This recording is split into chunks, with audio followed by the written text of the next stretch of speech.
Suzanne, are we ready? Yes, we are. All right.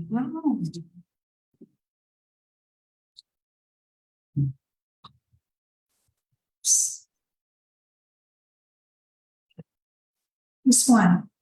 Yeah. Hello, everybody, and welcome to the Master Gardeners of Hamilton County third Saturday class. Today we have Juanita Wade as our speaker. Now, she works for UTC, and she's been doing this for about 10 years. She's currently a dispatcher with the campus police. She became a master gardener in 2020, and she loves succulents and cacti, and those are her favorite plants to work with. And she loves propagating them and sharing them with others. And she's even taught a previous third Saturday class on succulents. Her own love is her dogs and cats, and keeping them safe is very important. You know, our fur babies are close to our heart. So she put together this presentation. Now, just so you know, Master Gardeners have projects throughout the community that we support. And Juanita has just taken the lead for a new Master Gardener project, which is to design a canine sensory garden for McCamey Animal Center. So, as you can tell, animals are very dear to heart, and keeping them safe is very important. So, I'm going to turn the presentation over to Juanita. Thank you, Juanita. Good morning, everybody. I have had this on my schedule since about February when I first talked to Carol about putting together a third Saturday project. And she's like, well, what's something you'd like to do? And I told her pets and plants, because that's going to be my focus this upcoming spring and summer, to really work in to be able to have it more pet friendly and to work more in my to have it even more pet friendly, because I do like succulents, but succulents are not necessarily friendly to some your animals. So I had to move where they are. So I've done a lot of research to look into the best things for pets and plants. And so this is the beginning of my research, and I hope to have even more in the future. So this is our agenda for the day. Our introduction. We'll talk a little bit about holiday dangers, some pet safe gardening. We'll get more into pet saving, and then we'll just have a little summary. This is me. I'm a very outdoors type person. I'm an environmental science student right now at UTC. My retirement plan is to move down to Tybee and work with sea turtle conservation. So not just dogs and cats, but all animals are very important to me. So I try to be outside as much as I possibly can. These are my kids. These are the reason why I do all these things. My human children have grown up, moved out, being married, and children of their own, so I can be by myself. So now I have 4 little lovelies that take up all of my time. Billy is a lab kit mix. He turns 5 years old next month. And yes, we do celebrate their birthdays. They do have their special dinners, so they are very spoiled. He is a wonderful dog. He can go off. He listens well to commands. He tells on himself when he does something to be in trouble. As soon as I walk in the park, he goes straight to his thing. So he's very, very smart. Francis, I inherited from my daughter. She is a 9-year-old kitty that she saved off the side of the road. She is a very social cat. She likes to be in the middle of the dog all the time. She has a kitty condo at the front door, so she is always looking out. So she's my catnip thing. She loves her catnip. Next, we have Monty. He's a German Shepherd Great Pyrenees mix. He turns 3 years old next month as well. He was born on Thanksgiving. And he has a lot of allergies. So he's part of the reason that I really started looking more into things that could and couldn't be around him, because we end up in the vet a lot with ear infections. So he can't have beef and chicken. He's almost a vegetarian with the food that he does get touched. So he is he's a wild card. He's a 95-pound baby who thinks he should be in my lap all the time and needs to herd me through the house. And then finally we have Phoenix. She is 15 years old and she is our little old lady.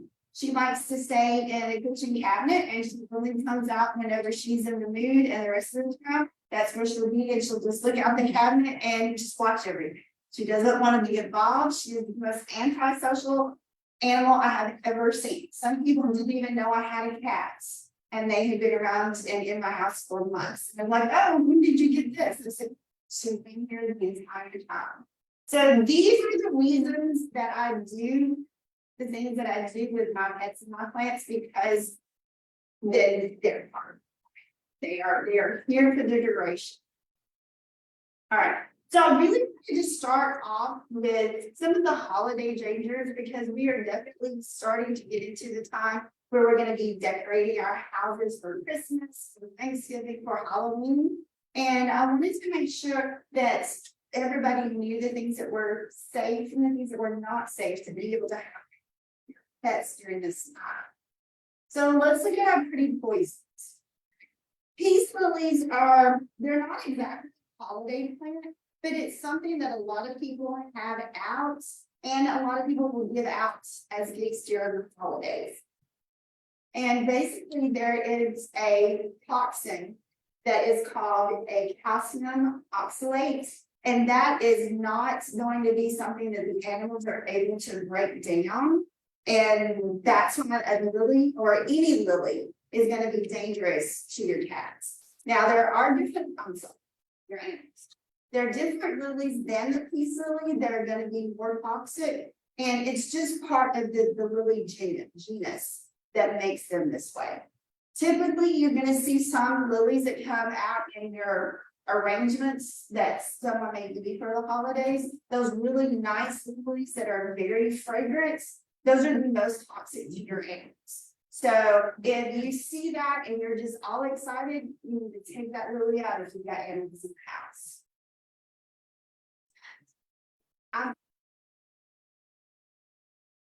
Her question was about amaryllis, and that was on one of my list. But we're going to explore the AFPCA website to be able to look at all. You can see what the dangers are, and then you can see the plants that are going to be good in your area as well. All right, holly is going to be something that is super toxic to your kids, to any of your guests that you have over that have a little too much eggnog, and it's also going to be dangerous to your cats and dogs. All parts of the holly are going to be unsafe. The berries are going to be the specific area that's going to be the most toxic, but anything in the holly can be dangerous to your pet. So if you're going to have holly, you want to make sure that it's up high enough that even your frisky cat that likes to jump and climb is not going to be able to get near it. So if you're going to have holly, I would definitely recommend that more of an outside decoration instead of an inside decoration. All right, mistletoe is something that people used to have all the time. I'm not sure how many people still do mistletoe, but mistletoe also needs to be up really on its lip. This is something that is often overlooked because people want to hang it in the doorways so that you can snatch that little kiss. But what happens when you're not, and it falls off and you're not protected? So you definitely want to make sure that this is another one that is either up high and really attached or not. Christmas trees are hit or miss on the dangers of that. The tree itself is not gonna be dangerous. What's gonna be dangerous is that bowl of water that you have that's sitting, that the tree is sitting. Because I know my dogs, they'll drink out of it. And if I forget to put the lid down, you know, they're going through the trash. With your bald Christmas trees, you don't know what type of fertilizer might have been used. You don't know what type of fungus might be growing within the tree. And then just the water, it just accumulates and then it has all of those toxins in it. And so you want to make sure if you're doing a live Christmas tree, you've got some sort of barrier or protection around that tree to keep your dogs and cats from getting to it, because that water can be detrimental to them. Even if it's just a small amount, it can definitely hurt your animals. Now, the sap and oils from the trees can also be dangerous, but not to the same level. It's more of an irritation along their eyes or the face, and it will make them uncomfortable, but that's not going to be a difficult situation with them. Your pine tree needles, when they fall, they could get stuck in your animal's paws or even in their eyes. So if you do have, when your tree starts shedding, you'll definitely want to make sure that you're picking up your needles and they're not staying on the floor. Now, poinsettias, I've heard good, bad, and ugly about poinsettias. And the thing about poinsettias is not all of the plant is toxic. Okay, it is the sap that comes from the stems that is the most toxic part of it. And it's not even that significant, but it is a mild toxicity that you might see, and it's gonna upset the tummy and the mouth if your animals do get a hold of that. So as long as they're not chewing on the plant, a poinsettia is gonna be safe. But you still have to take into consideration what they do when you're not. Because we know that they're not just sitting on the couch or laying on their beds. They are into anything that they can possibly get into. So these are non-toxic plants, but if you do have curious about your dogs and are concerned, I would definitely recommend not being able to finding another holiday plants. All right, so what's going to be safe for you to decorate with? Any of your squashes, with harvest time, with Thanksgiving and October, in a fall month, you can decorate with acorn squash. You can do butternut squash. Pumpkins are all safe for your cats and dogs to be around.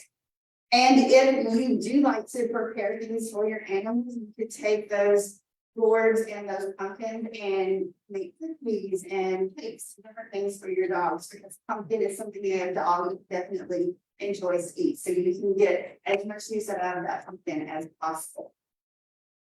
A Christmas cactus is actually one of my favorite holiday plants, and it is 100% non-toxic. They come in a bunch of different colors. You can have them white, blood, red. So you can have several different varieties. You can use a different color in your decorating and still be able to know that your animals are safe. Orchids, I've noticed, have become more of a holiday plant. A lot of people will use them as gifts, and some will use them to decorate. So you might keep it in your background and give a little color. These are completely non-toxic. They're pretty on top of that, and definitely are something that you can. And then this is a new one I found. It's called frosty fern. Okay, they're actually just these little ferns that make perfect holiday plants. They actually look like they have snow on the tips of them. So it's going to be more substantial than a maidenhair fern, and it's going to just need medium to low light, a little bit of humidity to be put moist. So it's a nice little Christmas type decoration that you can have year round.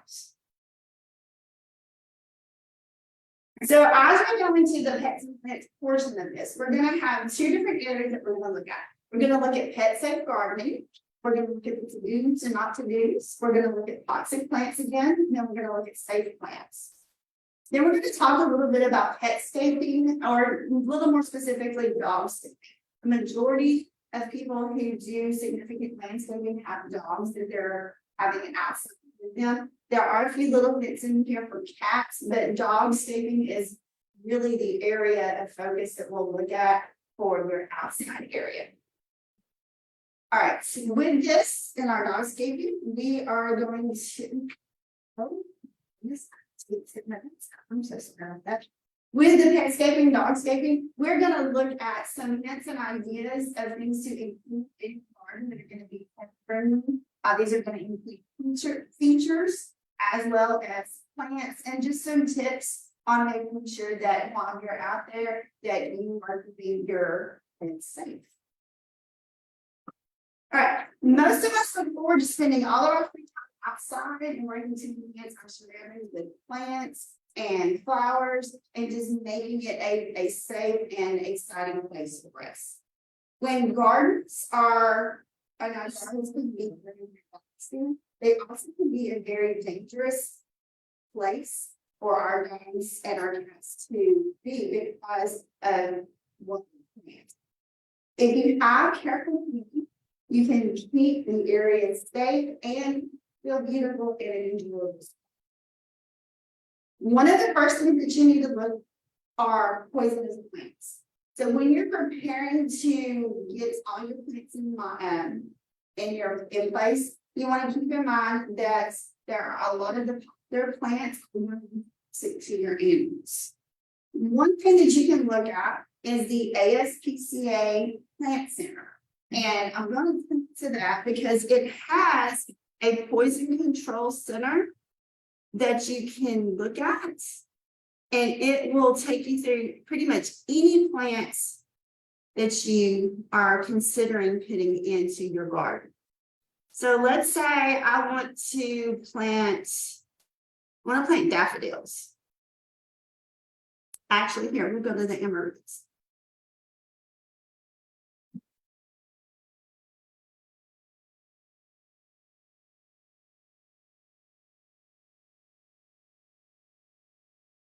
So with the amaryllis, we have the belladonna lily, St. Joseph lily, Cape belladonna, and naked lady. So with that, it gives you all sorts of different names of plants that you might encounter when you're buying your plants. It gives you the scientific name, the family name, and then it gives you the toxicity. So it's toxic to dogs, it's toxic to cats, and then it's toxic to horses. So this is definitely not going to be one that you want high on your list of things you're growing on plants. It causes vomiting in your cats and dogs, depression, diarrhea, abdominal pain, hypersalivation, anorexia, and tremor. So just one plant can be completely detrimental to your dog. The pretty flower that you got. So let's look at one. That's not going to be. So we're going to go with daffodils.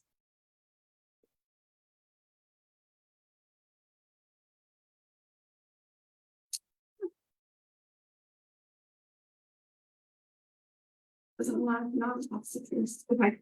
So daffodils, you've got narcissus, the jonquil, and the paper whites. It's toxic to dogs, cats, and to horses. And it causes vomiting, salivation, diarrhea, large ingestions can cause convulsions, low blood pressure. So if you have these particular plants that are in your garden, you can go straight to this website, see if the symptoms that they're giving could have been caused from this plant, so that when you take them to the vet, you can give them a heads up that they may have had this plant that was in your yard. Okay.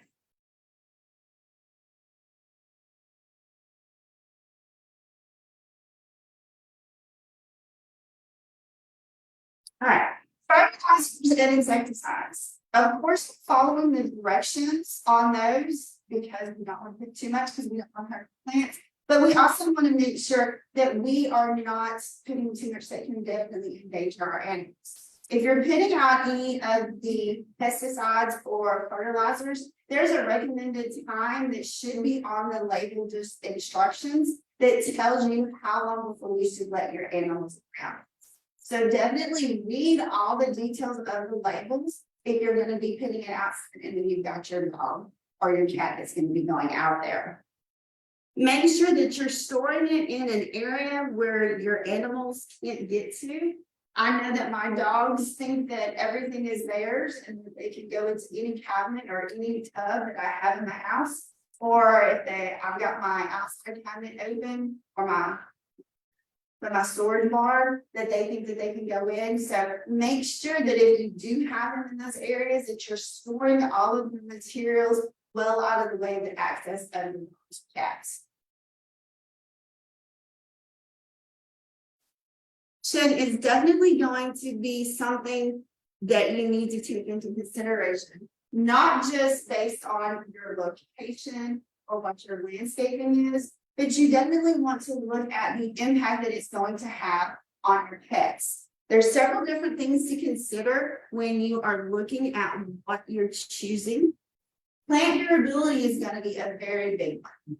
You want your plants to be able to stand up to your dogs, because they're going to get in the grasses that you plant, they're going to get into the flower beds, they're trying to get up. So the more that you have that's going to be able to stand up to that. I have one dog who loves the big grass. And we were in an apartment complex and they have all along the sidewalks when we walked. He loves to just kind of roll around in those. He was great. And that was fine. It didn't really do a lot. They released it up. When my big boy decided he wanted to do that, he could. So you want to look at the weight of your dogs, what interaction you want them to have. If you don't be able to get into those areas, look at something to potentially be a barrier to them. And it requires training. You can't just have a dog and let them outside and let them go without really showing them that there can be. They do pick up on dangers, and you need to be able to show them that they don't need to go to these certain areas. I know there's one particular park where my neighbor dumps their straps. My dog got a hold of it, got sick. We no longer go in that area, and he knows not to go into that area. It took about 2 weeks to teach him, but he definitely knows. So you can make sure that they are staying out of particular areas, or you can have them learn to sit or to lay down in those areas while you're working. All right. Other properties you might need to look at is if there are going to be fruit or litter properties or things that are going to be potential dangers for your dog. Sometimes you've got trees or different things that may drop the fruits. It's going to be harder, or it could hurt their claws. So that would be a definite consideration, and making sure that if you do want to have something like that, that you're making the effort to keep that area picked up so that is not a danger to them. And then finally, you want to have safe plants. Catnip, which is really good for your kitties, can actually be a natural flea repellent. So if you have flea problems in your yard, plant you some catnip. You've got catnip to the cats, and then you've got fleas that are no longer around. That actually worked. We did do that one because when we first moved into our new house, there were fleas all over our backyard, and we did do catnip plants throughout the area where we host the most, and the flea situation definitely changed, and because they were bringing them inside to the cats. Now, one of my cats, my old lady, is allergic to fleas, so it definitely helped all of the animals to consider that. Now, not all owners are going to really notice a difference about growing specialized plants. It may not matter to you the fact that you have to choose a different plant, but taking into consideration that plant selection and what your aesthetic is going to be, what you're trying to do, makes you and your dog really active.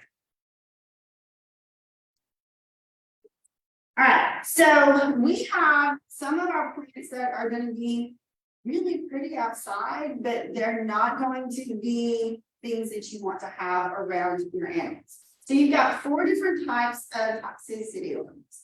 A major toxicity, which is going to be level 1, may result in a serious illness or death of your animal if it's ingested. Toxicity 2 is going to be a minor toxicity, and it's more along the lines of vomiting and diarrhea if it's ingested. 3 is going to be oxalates. These are going to have juice or sap with oxalate crystals that can irritate the skin, the mouth, the throat. It can cause swelling, difficult breathing, pain, and an upset stomach. So this just, it gets on the skin and they just can't break it down. Almost like chocolate. You know, if a dog has a little bit of chocolate, it's not too bad. But if they eat a whole candy, that's going to be detrimental to them because they can't process and break down that part of the chocolate that's not good for them. And then toxicity level 4 is going to be dermatitis. So it's just basically going to be a skin irritation. One thing to consider for this as well is anything that has thorns or sap that can cause an irritation. So when you're looking at the plant that you're considering in the ASPCA register, look and see if it has that indication that sap can cause issue or thorns. All right, so our first major toxic plant that we're going to look at is going to be the sago plant, sago palm. These are really pretty, nice to look at, but definitely not something that you want to have around. Hang on, I'm having a technical error. Give me just a second.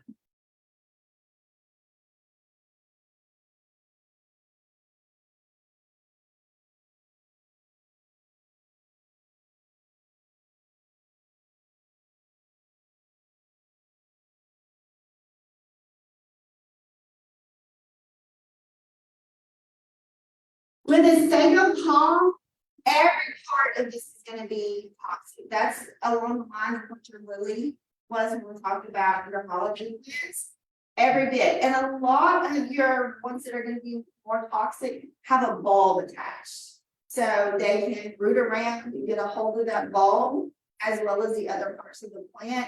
That's what you want to make sure that you're avoiding. So the toxicity class 1 is going to be the ones that you want to stay away from. A rhododendron and an azalea, those are ones that are so pretty in your yard, but this is going to be a toxicity level 1 for your animals. So while you love that pretty bush that's right there in the corner, you might want to reconsider it if you have a dog that's going to be out and about, because they're going to be able to dig around in it. It could touch their skin and cause problems. So you want to make sure that if you've got dogs, that you either remove your toxicity class 1, or you make sure that that's an area that your dog does not go into. All right, your philodendron is going to be a really pretty plant, but it's in class 3 and 4. So it's not as toxic because it's class 3, but it's got those oxalates that your dog is not going to be able to break down if they get a hold of that. So you want to make sure to remember that anything that's a class 3 can still cause damage.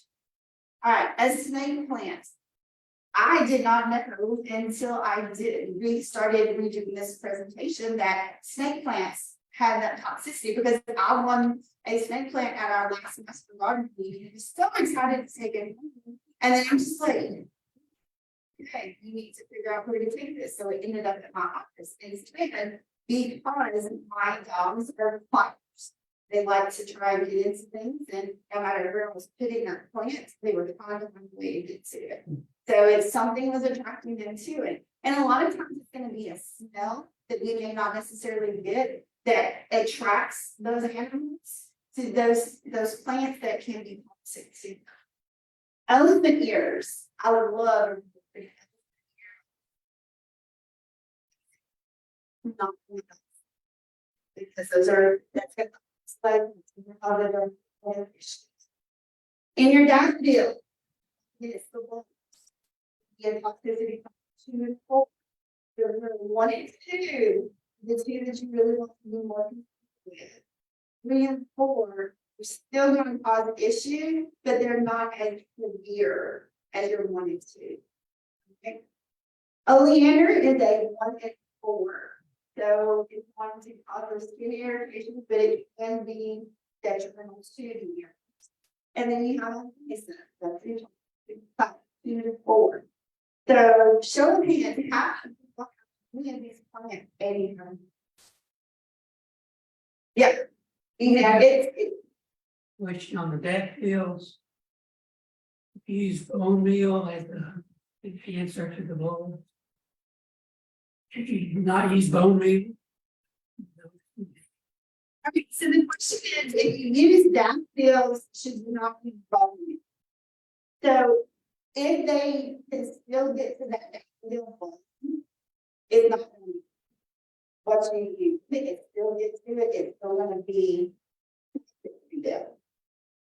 Does that make sense?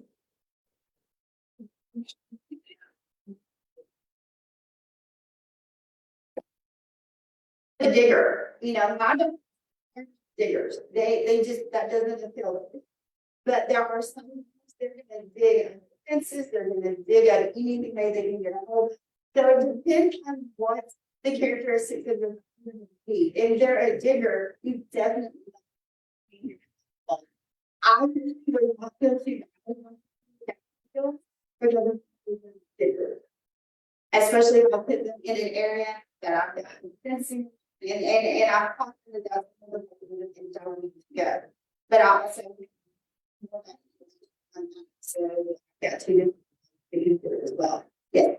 With that, he's referring to, I mean, the bone meal, it's in Harlequin, so it's, you know, it's a good food for a saying, and acid relief.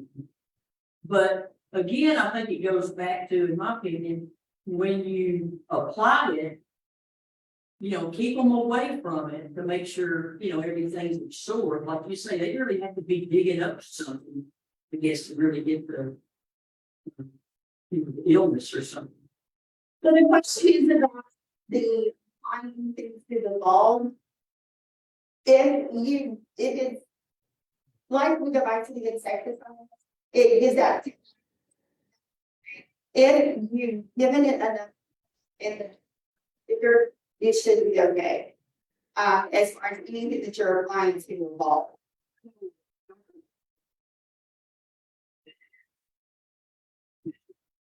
He said that he had a couple bring in dog.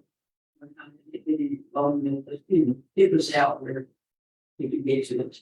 Yeah, and that goes back to the moving everyone literally to, and I treat my own just like my kid. You know, if it's something that he's definitely fitting it at the level of person that they can't get to it. Just like with your kids, they don't. But for most of your kids, should be storing them in a more secure area than your routine counter or your routine cabinet. So that should prevent the access to them for anything. Anything else? So let's go with what our safe is. Okay, a safe plant is going to be a rare.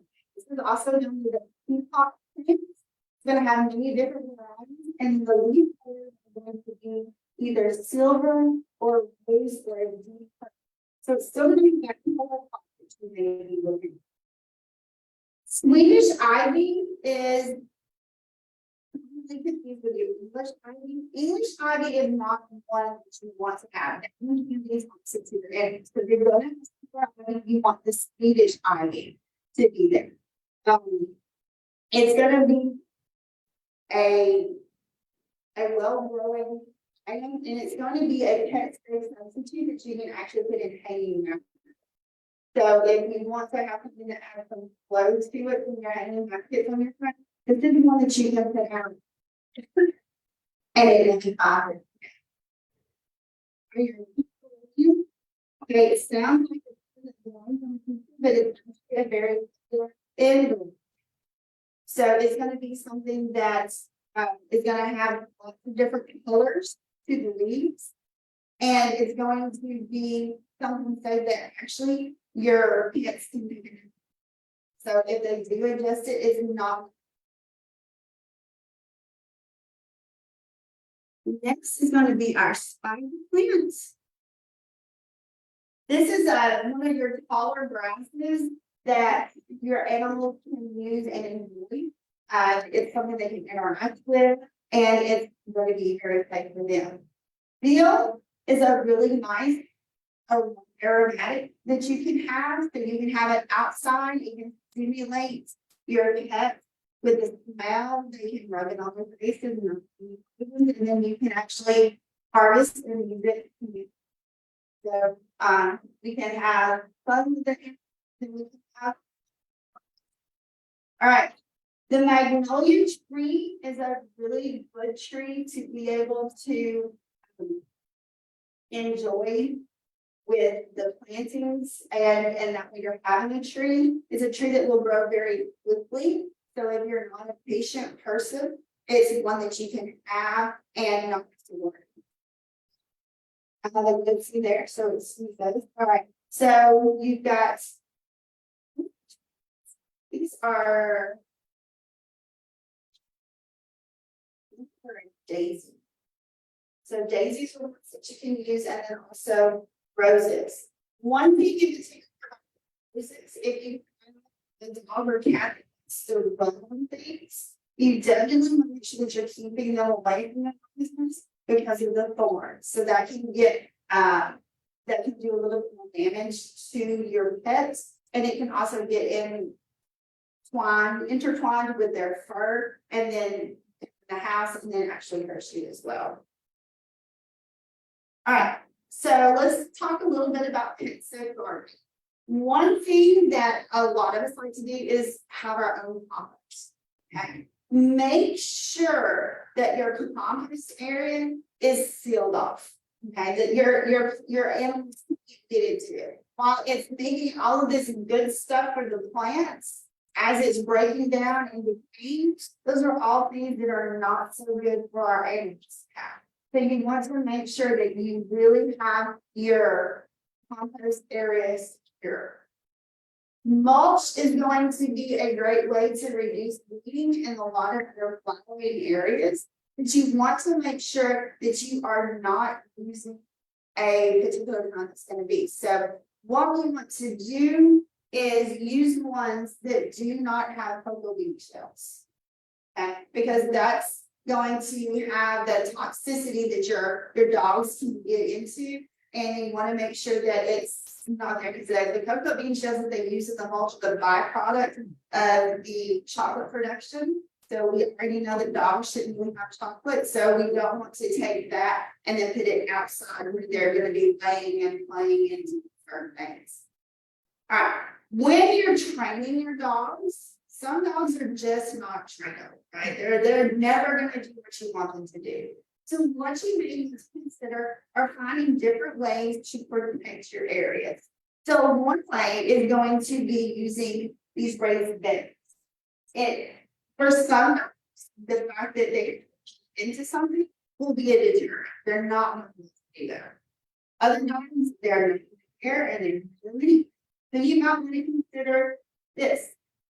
It's got different blocks in it as a decorative option to consider, but it also is going to be something that may keep the dog out of the area because they don't. It's harder for them to get into the plant because they've got the decorative together there. And then the last one, if you're trying to do a garden, you have to paint a garden. For some people that work really well, we are definitely trying this summer. We're building a ranch that we can everything that we want. It's easy for us to get to, and it's less likely that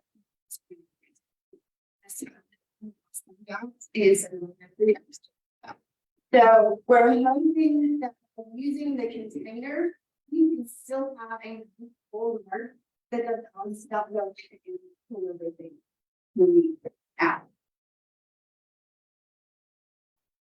Talk about landscaping. This is going to be landscaping for your dog's safety.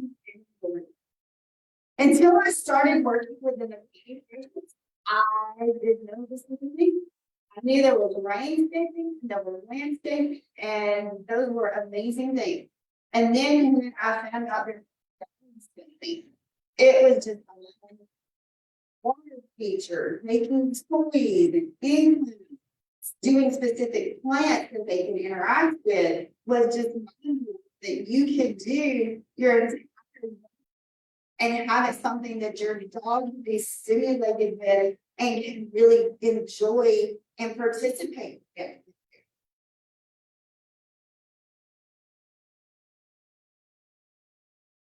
Okay, so with petscaping, there's several things that you have to take into consideration.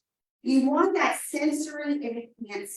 You want to have smells. You want to have fragrant plants because if you think about it, cats and dogs are just like us in many ways, but in other ways, their olfactory senses are just more stimulated than ours. So while we may smell something, they're like 10 to 20. So you want to make sure that when they're outside in the petscaping area, that they are really enjoying all of their senses and they're able to be there. Right. With cats, catnip or catnip, I'm going to be your we grow catnip, we bring it to Canada, we put it in. Please, but the dogs have that. Dogs also make fruit and vegetables. If you have a wild strawberries that you might be able to grow for your dog and be able to give those to them, that's something that they like. If you are going to plan on decorating fall and you grow chickens, remember that's a safe option and also something that your dog is enjoy eating as well. Okay. When you're looking at plants, you want to make sure that they're non, and you want to make sure that they're durable. We talked a little bit about that before, but if you want to, you got to make sure that if you're going to have them active, it's something that's going to be able to withstand the trampling or the bedding down that they're going to have. If you look at bottle brush and creeping Oregon grape, these are going to be very non-toxic, and they're also going to take a lot of the wear and tear that your dogs can get them once they're established. Okay, it's not going to be while they're brand new, but once you got them in and they're thriving and they're growing. And once again, that's going to be the dwarf bottle brush and the creeping Oregon grape.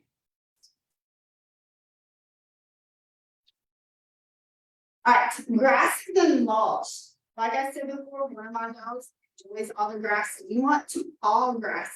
If you've got outdoor, you want to make sure that you've got some grass that they can kind of lay in and go to sleep in, and it's not going to be something that's going to be flat when they get done.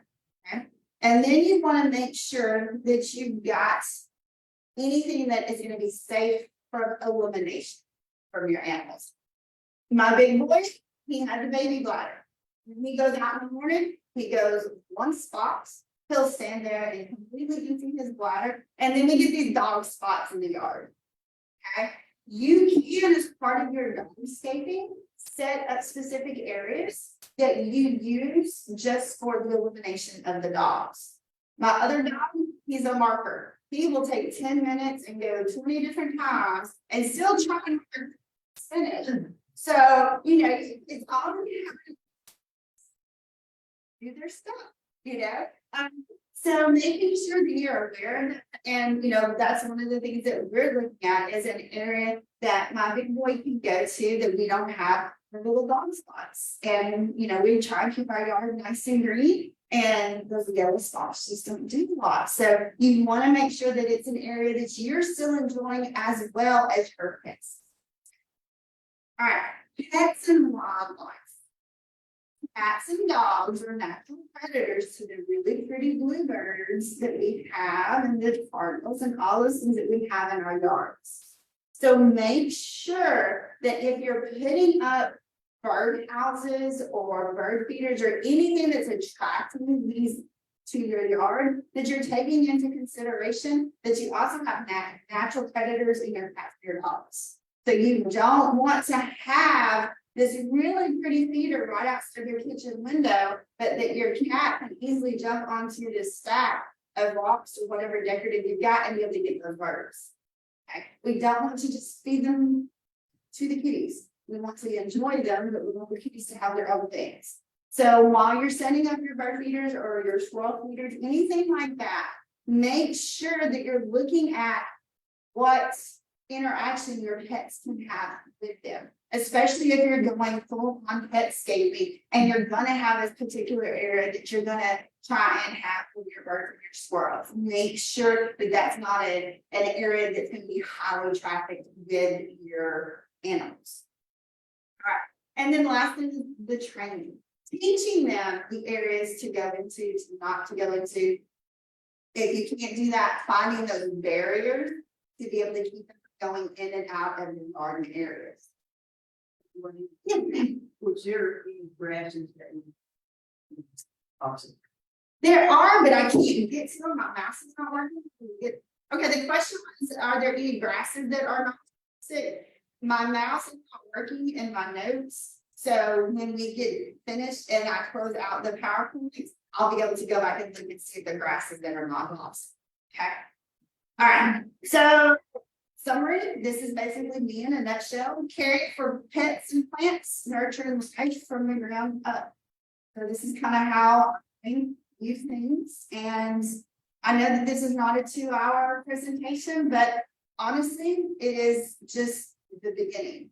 I feel that next year we could have a much more in-depth presentation just on dogscaping once I get to work with more with me and I start doing more of a trial and error in my house. I know that water features are one thing that is really suggested for your dogs.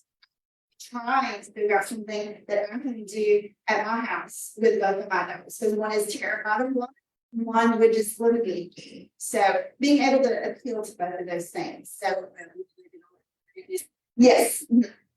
So just finding a way to keep all of that so where it would be productive for them and not just a pool that's gonna end up breeding mosquitoes. I bought one of those big, baby. Foods, $5, $10, whatever. I thought my dog would love it, getting in it to get wet for some reason. We used it as a drinking bowl. So the comment is that she had purchased a fountain and thought that her dogs would enjoy getting in and out of the sun. They did not. It was just so the floor now for any questions that you guys have. My name and my email if you ever have any questions or just want to talk about things. Yes, ma'am. Okay. My cat's done have 5. You, but one of them in particular, can't have hardly any plants in the house because he just chews them up, eats them, tears them up. And you have to be really careful with plants. But do you have any suggestions? Do you ever like grow grass or cat and then like cats eat it? Is that okay? Yeah. Okay, the question is, she's got a cat that tears up her plant. She wants to know things that she might be able to put inside. Yes, you can grow catnip inside. Yeah, it's a perfect one to use in a kitchen window. And if your cat's already chewing up your plants, that's one that he can chew up and it's not going to be any issues to him. Now he might be laid out on the floor for 6 hours when you get him. It's going to be safe and he's just going to be enjoying his little good nap. But yes, catnip is one that you can definitely grow inside. It's some. Yeah, it's sunrise. I'm going to try. But he can't eat too much. Normally, they kind of reach up and they so they lose that information because they're down for the counts. So they have a tolerance and then they just stop. So your cat is not going to OD the catnip. Yes, sir. Neighbor cats, flower bed.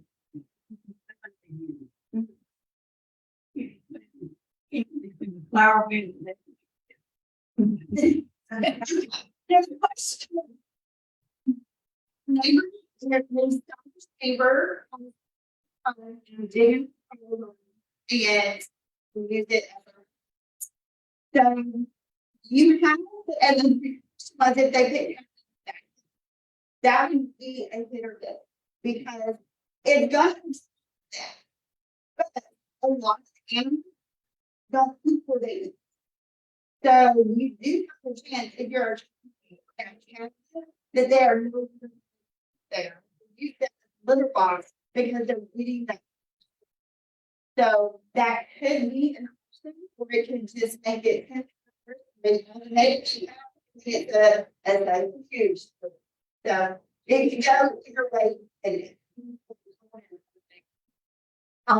To discourage cats from coming in like a garden or flower garden, one of the things that you can do is take stems or limbs that are fallen and make a crisscross pattern, and the cat can't scratch in between that and they won't go.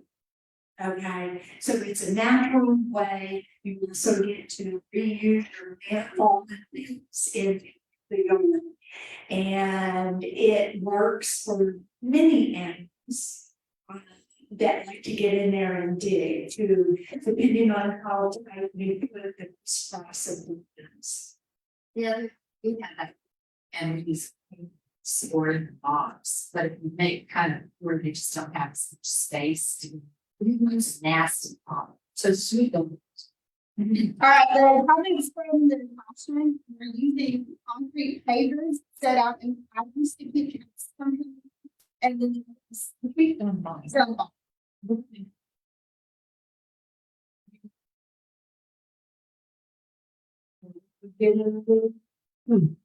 But the sweet don't ball is just. You Okay, so you would need to make sure that the sweeter month of suit to your own animals, so that's something you can go to the spca.org website to use that. I'm just enjoying that so much. Yes, sir.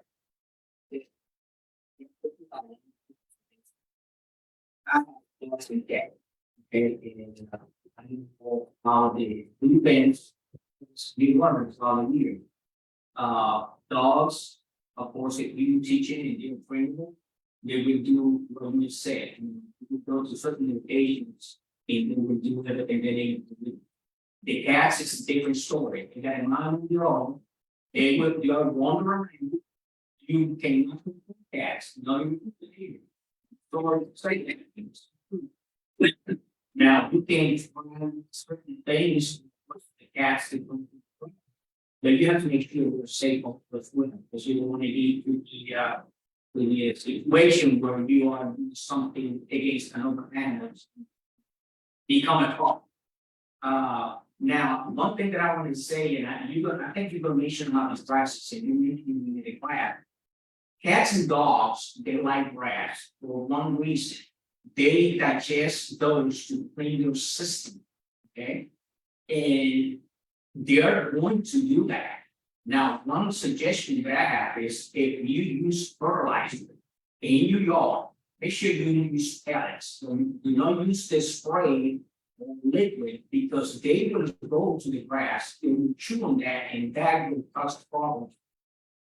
Okay, that's one of the things that I learned, and it is PCA, website, because liquid fertilizer, you put it on the grass, it stays on the grass. Unless it rains right away and it cleans the grass. But if you use pellets, it's better for the animal. So they're going to do it regardless, but they're going to chew on the grass. That's the reason they do that, because she wants to clean her system, and that's normal. The concept in the classroom was, if you're going to use fertilizer, not to use the liquid in the spray, because it can stay on the grasses more to use the pellets. Because the cats and the dogs, they're going to use their grasses regardless, because it's a natural thing for them. So making sure that you're not using them or any other animals that might be in this. Do you have any other questions? Yes. I have been a professional gardener, spent many years and with clients with dogs.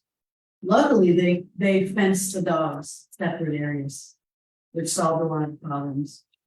But, in part of my approach to gardening, I never use pesticides, never use herbicides.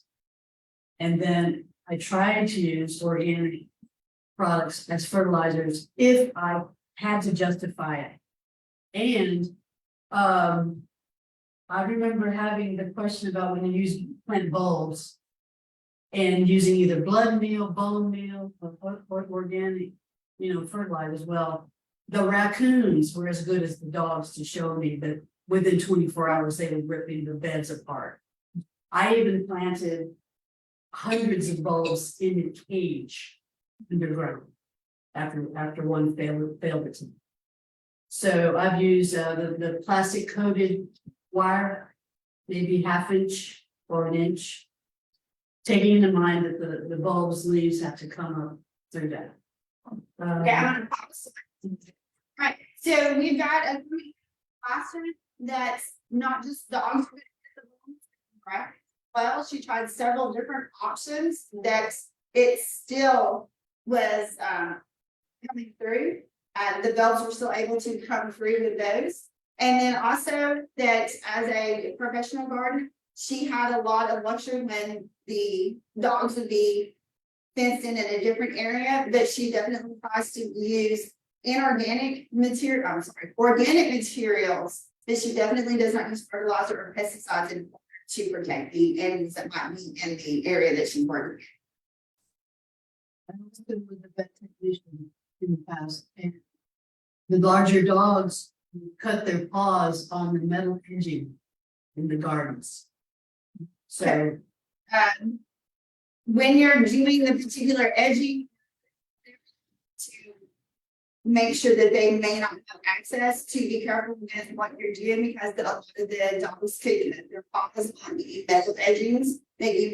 So take that into consideration if you're doing any edging around your garden areas. Yes, sir. It's sort of a special question. You've got an anthill. You want to treat it, but you don't want stray dogs coming by digging you up. Can you use cornmeal? It's a do-it-yourself kind of. I don't have any. Does anybody have a recommendation on the best way to treat an ant that is not going to have the stray dogs in the neighborhood do that? I'm sure. One of the things that you can do is, UT Port has a lot of publications for homeowners. And I know that they have a pamphlet on dealing with ants. So, UT Port.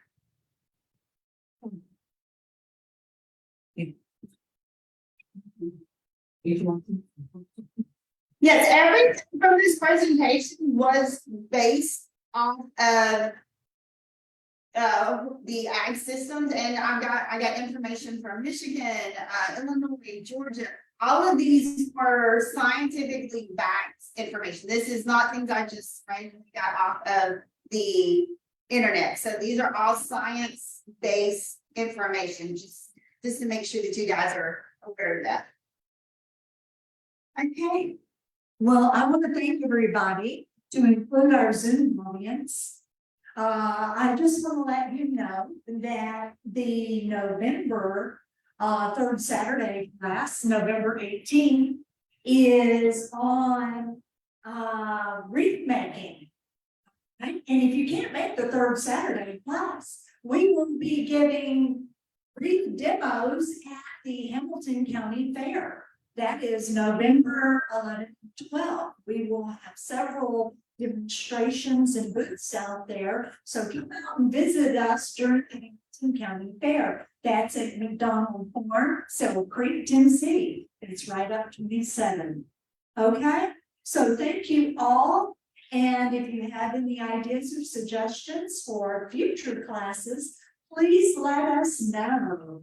All right, thank you and have a great weekend. Okay, I've got the grasses that are going to be friendly, it's going